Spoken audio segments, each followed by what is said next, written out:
Congratulations, you've just purchased a Mustang Mach E Select, and today I'm going to be doing the handover of your new car. In this video, I'm going to talk you through all the handover features of the car and everything that you need to know at the beginning of your ownership journey. I would recommend that you watch the entire video from beginning to end, and then if there's anything else that interests you, use the chapters to skip back to sections that you might want to revisit. Let's start off by looking at the key and how you get in and out of your car. The key has a traditional unlock and lock button. It also has a double press button to release the rear tailgate, which is a power tailgate. Unique to this car, and because it's electric and has a front trunk, it also has this release button to release the front trunk. Both the release buttons are activated with a double press. Traditionally, these keys have a manual key that's hidden inside them by pressing this button and releasing the key. In this instance, this is just a blank. It hasn't been cut, as you can see, and there is no key hole anywhere on the vehicle, so there is no manual way to unlock your Mustang Mach E. The Mach E has another unique way of entering the vehicle through this keypad situated on the driver's door.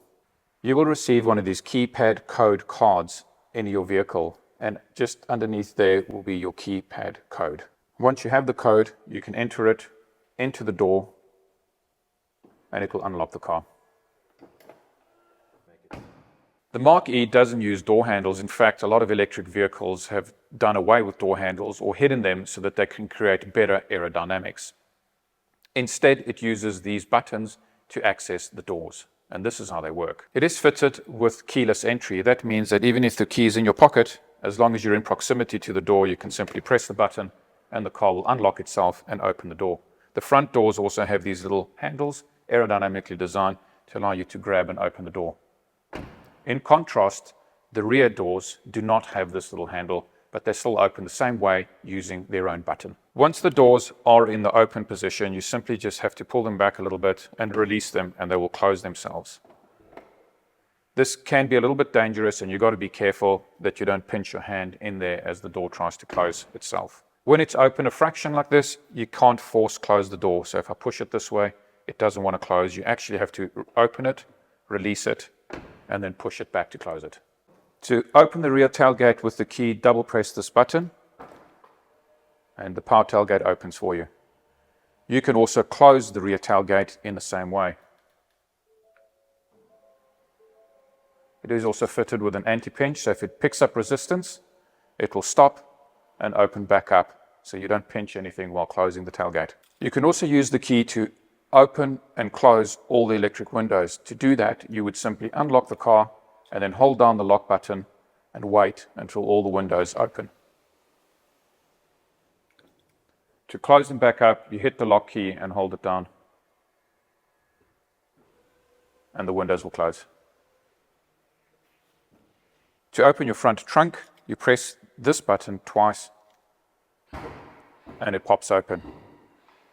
Once it's open, you need to still lift it. It is on gas struts, so it will open on its own, but it's not a power trunk, so it won't flip all the way open. To close the front trunk, just like you would a normal car, you just bring this and close it.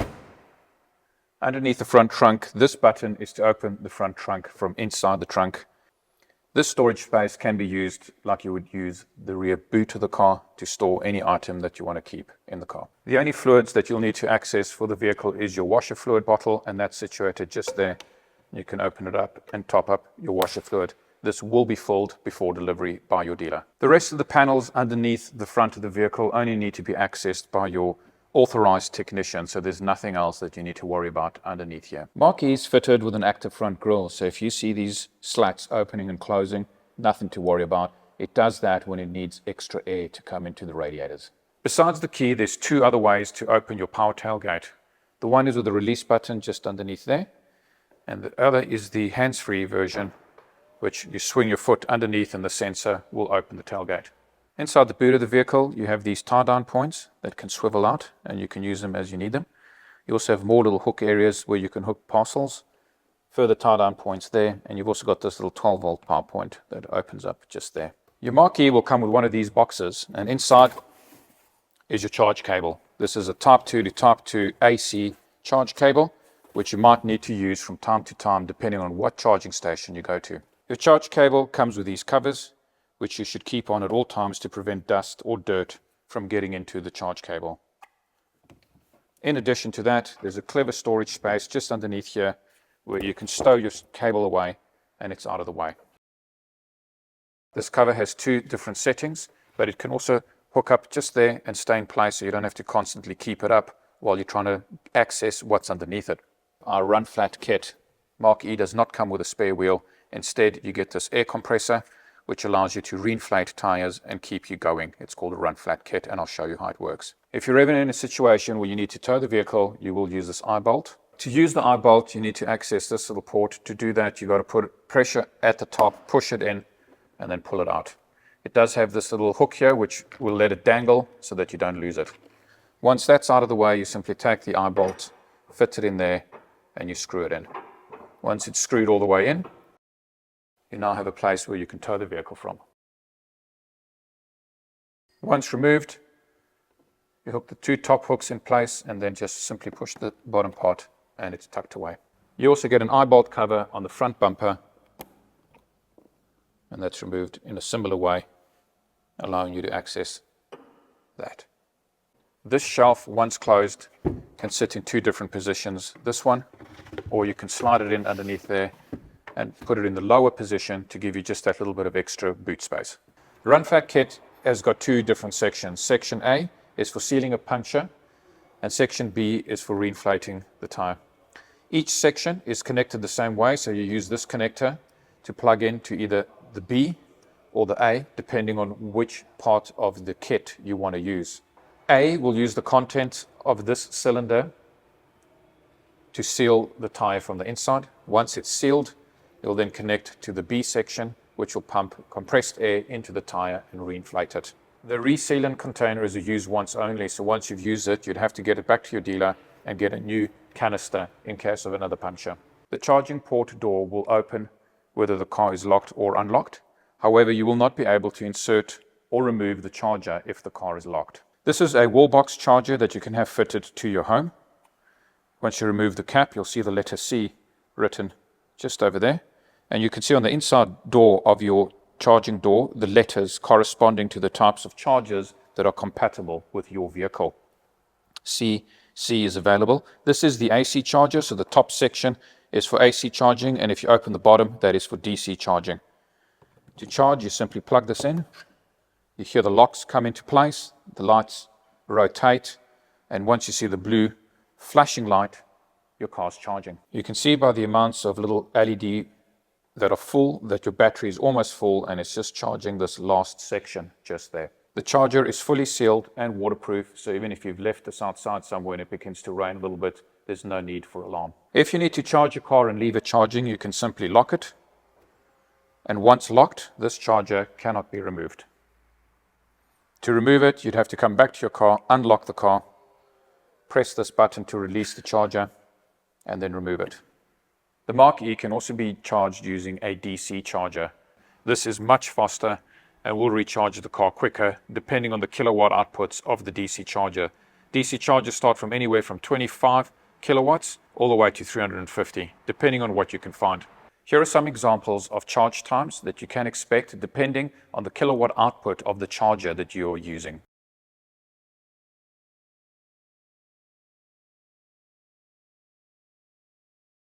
Mach E is fitted with ISOFIX points.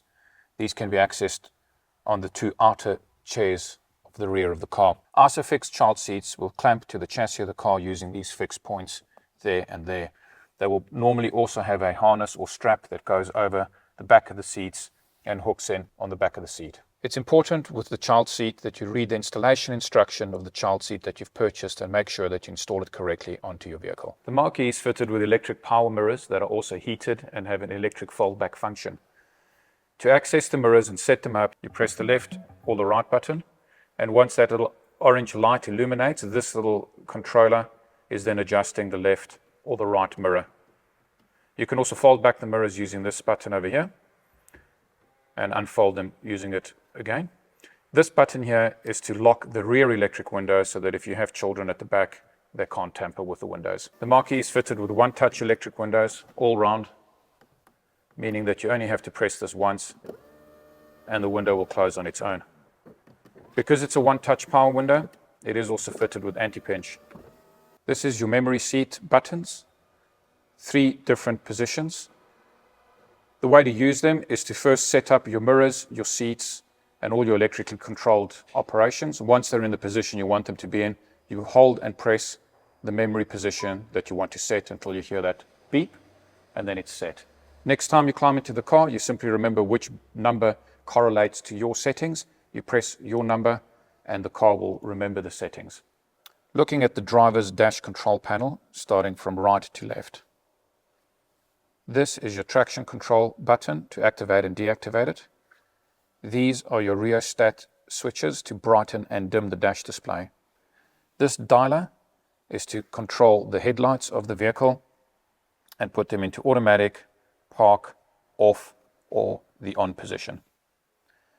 In the middle of that dialer is your fog lights. By pressing that button, you switch on your fog lights. And this button here is your max demist button for your front windshield. My recommendation would be to leave your headlights in the automatic position. That way the car will switch them on and off depending on exterior lighting conditions. The right-hand stalk controls your windscreen wipers. Push it down once for a single wipe, or move it up into the intermittent on and fast position. When you're in the intermittent position, you can also use this dialer so that you can increase or decrease the sensitivity of the intermittent automatic wipers. At the edge of the stalk, you have your rear wiper controller. The rear wiper can be put onto intermittent or full mode. You've also got your windscreen washers here. By pushing it that way, you activate the front washers, and pushing it that way, you activate the rear washers. On the left-hand stalk, you have your indicator selection, left and right, and you also have your high beam activation. You push it away from you to switch it on and off, or you pull it towards you for a quick flash. When pushing it away from you, you have 2 different settings. One is to activate your auto high beam, and a second press is to put the high beam on permanently. Pulling it towards you will deactivate the high beam. Your right steering wheel control panel is made up of 5 buttons. Top left is your voice activated command button. By pressing this button, you can say things like set the temperature, change the country, change to expert mode, pair a phone, drive home. Those are some of the commands that you can use using the voice activated button. Beneath that is your cell phone button. That's for answering or hanging up calls. In the middle is your volume controller. You can scroll and dial this up or down to increase or decrease volume. You can also press it in to use the OK button whenever a menu comes up and asks you to use that button. Lastly, you also have your track selection buttons over here. If you're on radio, these buttons will scroll through pre-selected radio channels. If you're using Spotify and on a playlist, these buttons will scroll to the next song on your playlist. The left steering wheel control panel is also made up of 5 buttons. Top left is your cruise control button. So if you press that button, you'll activate your smart cruise. Beneath that is your speed limiter button. So if you don't want to use your smart cruise and you'd rather use your speed limiter, you can use that system by pressing that button there. Once you've activated either your speed limiter or your smart cruise control, you can then set your limit speed or cruise speed using this dongle switch. You can dial that up or dial it down. It also has the cancel and resume button in the middle. So by pressing that button in, you can cancel or resume your smart cruise. Top right-hand button sets your following distance of your cruise control. So once your cruise control is active, you can use that button to increase or decrease your following distance. And lastly, beneath that is your lane departure and lane keep assist system. By activating that system, the car will activate the lane keep assist and lane departure warning systems. To adjust the steering wheel height and reach, you've got to first release this lever here. To release it, you push it down till it clips out of place. And once it's clipped out, you can then adjust the steering wheel up and down as well as in and out. And once you've got it to a position that you're happy with and comfortable with, you simply grab this lever and push it back up and clip it into place. Power and start-stop button is situated just there. It has multiple functionality. To start off with, if you press this button and your foot is not on the brake, it will enter accessory mode. Accessory mode is where it powers up the car without actually starting the car. In accessory mode, you can access things like the display panels, the electric windows. Anything that needs power is now active, but the car is still switched off. The green light flashes. To start the car, you put your foot on the brake and hit the power button again. The car is now started. The green light is no longer flashing, but it's on permanently. To switch off, you simply press the button again. And once you disturb any of the doors, the car will switch off completely. You also have a USB-C and a USB-A charge port. In addition to that, you have this non-slip area where you can fit 2 separate smartphones and wirelessly charge them. You've got space for 2 smartphones. Here we've got an Apple and an Android phone side by side. The wireless charging, however, only takes place on the left-hand port, so only the one phone is currently charging.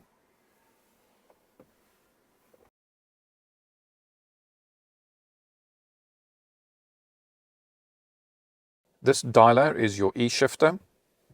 So as long as your foot's on the brake and the car has been started, you can shift from park to reverse to neutral and into drive. You can also activate L mode or low mode. In a traditional car with gears, this would traditionally hold lower gears. This vehicle is an electric car. It only has 1 gear. So the L mode just keeps that lower torque setting so that if you're in a tricky situation like sand or snow and you want the car to be giving you a better grip, low is what you would use. Your electric park brake is situated just there. Your emergency hazard warning light button is there. And this is your self park button. So if you hit the park button once, this parking menu comes up and a navigate to parking option appears. If you hit that button, it will find your satellite navigation will find the nearest parking areas to where you are so that you can park your car. If you press the button again, the parking assistant will come up, and once you enter that mode, you can actively park your car or get your car to park itself. To do that, you have to tell it if you want to park perpendicular or parallel, and it always assumes that you're doing it on the left-hand side of the car. It will then search for parks. It will tell you to drive forward until you find a park.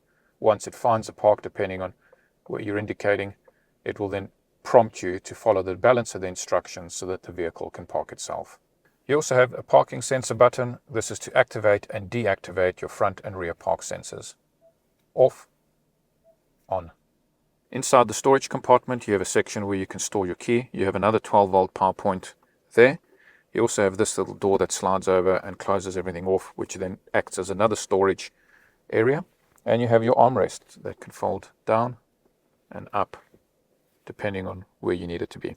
This control panel has your cabin lights, your door lighting button, as well as your cabin light on button. So if you press that button, it switches on the driver's cabin light.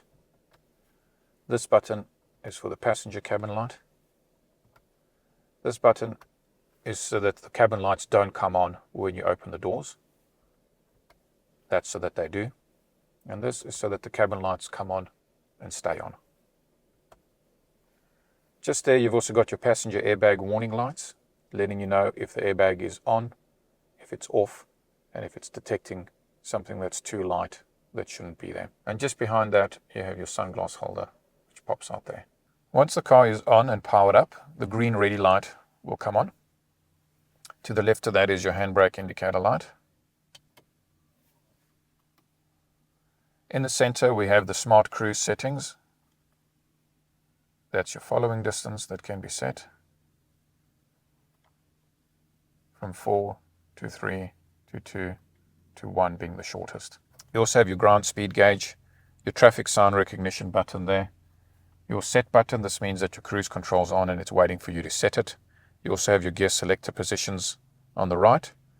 You have your total odometer reading, seatbelt warning lights, and over here is your lane keep assist, lane departure warning, and self-steering indicator light. You also have your headlight selector position, so at the moment they're off. Park lights, normal automatic headlights and high beam are not activated, or just lights are on in manual mode. Your outside air temperature reader at 27 degrees, as well as your battery life, 89% charge, and the range that you can get out of that battery, 383 kilometers. Looking at the top of the screen, you have these menu buttons. You have your user customization button where you can set up your profile, your name. You can link it to your memory seat position 1, 2, or 3. You can add a phone to your profile, and you can also link one of the key fobs to your profile. To the left of that, you have your 360-degree view camera with all the different settings. You can use these buttons to focus on the front of the vehicle, and you can also go into 360 mode just there. If you slide into reverse, it will switch over to a rear view, and it will also give you 2 rear view options there as well. You can also activate and deactivate the park sensors from this menu. When the car is in reverse, you'll actually hear a reverse chime. This is to warn people or pedestrians, because it's an electric car and it doesn't make a noise. People might not hear it, so it actually has an audio chime. The next button is your vehicle control button, and in here there's quite a lot going on. From this control button, you can actually activate your different drive modes. So you can go into the whisper mode, the active mode, or the untamed mode. Inside each of these modes, you can also select whether you want your one pedal drive to be active or inactive.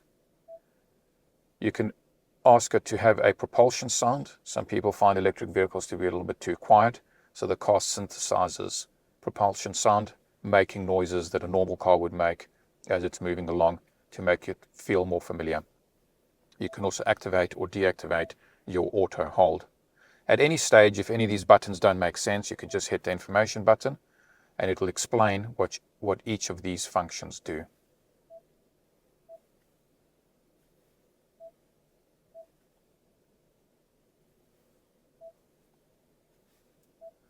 So those are your 3 different drive modes.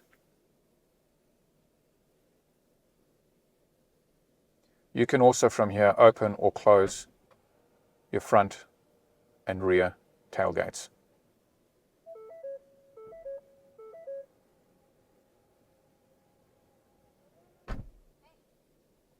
Those are your vehicle control screens. Moving down from there, you can go into a phone list where you can add phones, multiple different phones, and you can link those to profiles. Once a phone's been added, if that phone supports Android Auto or Apple CarPlay, and select it once it is found. If that device supports Apple CarPlay or Android Auto, it will also automatically activate that function wirelessly without you having to do any further setup. However, you can also physically connect the phone using the USB-C or USB-A ports.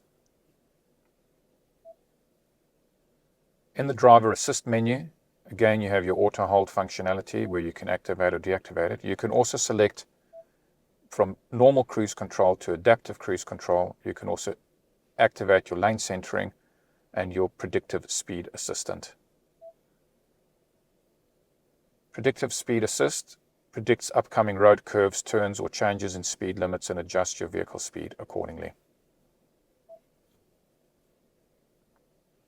The lane centering system is available while adaptive cruise control is on, and it provides steering support to keep your vehicle centered in its lane. The system checks for slight movements of the steering wheel to verify that your hands are on the wheel.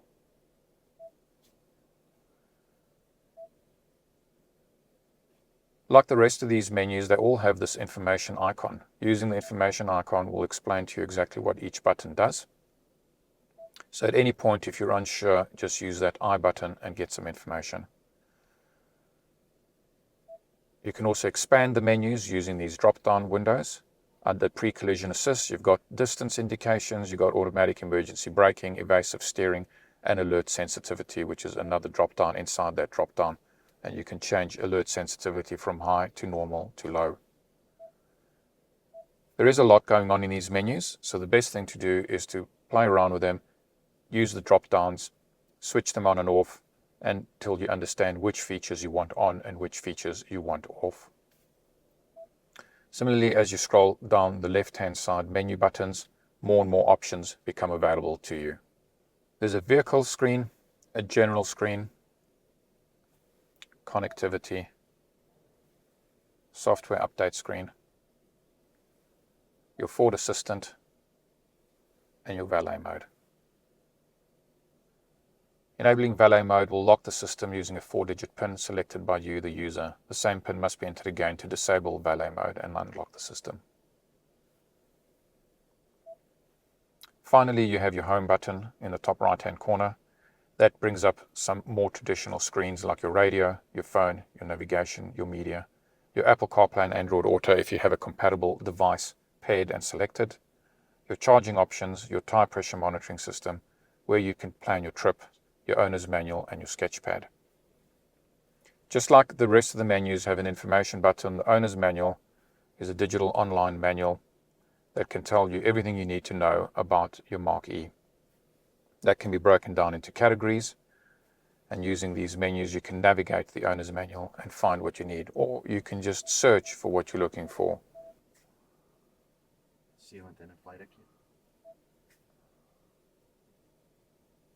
The control panel, as you can see, is really comprehensive and in-depth. There is way too many menus and options for us to cover off on this video. The important thing is to teach you how to navigate it, how to look things up, how to get more information on the topics that you're looking for. If you have further questions or require more detail, you should contact your local dealer. This is your multifunction dial and can be used to adjust a number of different things. For example, when the radio is on, this dialer can control the volume. If your aircon is on, this dialer can control the temperature. So it's a multifunctional dialer. In the middle, there's a power button as well that can switch on or off depending on what system you're currently controlling. To the left of the dialer, you have your aircon settings for the passenger side. You also have your aircon direction indicators, which then brings up this menu and allows you to direct the air to the window, the passengers, or the feet, or a combination of the three. You can also set the dual or single aircon mode. If you're in dual, the two controllers work independently of each other. If you're in single mode, the driver's side controller controls both sides. To the right, you have your automatic button. This will automatically adjust to the temperature that you've set, but you've also got 3 different settings in that auto: 1, 2, and 3. And that is so that you can still control the fan speed, even though it's automatically trying to adjust to the temperature that you've selected. Below that is your aircon button, and below that again is your heated seats controller for the driver. You can either activate the heated seats, and again you can use the dialer to activate which level of heated seats you want, or you can put the heated seats in auto position so that they'll automatically heat according to the temperature that you've selected. In the middle there you got your heated steering wheel button and your fan speed button. Again, once you've hit the fan speed, then your controller is controlling your fan speed. You can also go max defrost for the front and rear windows by pressing that max button, or you can just activate the rear demister, and this is for your passenger heated and automatic seats.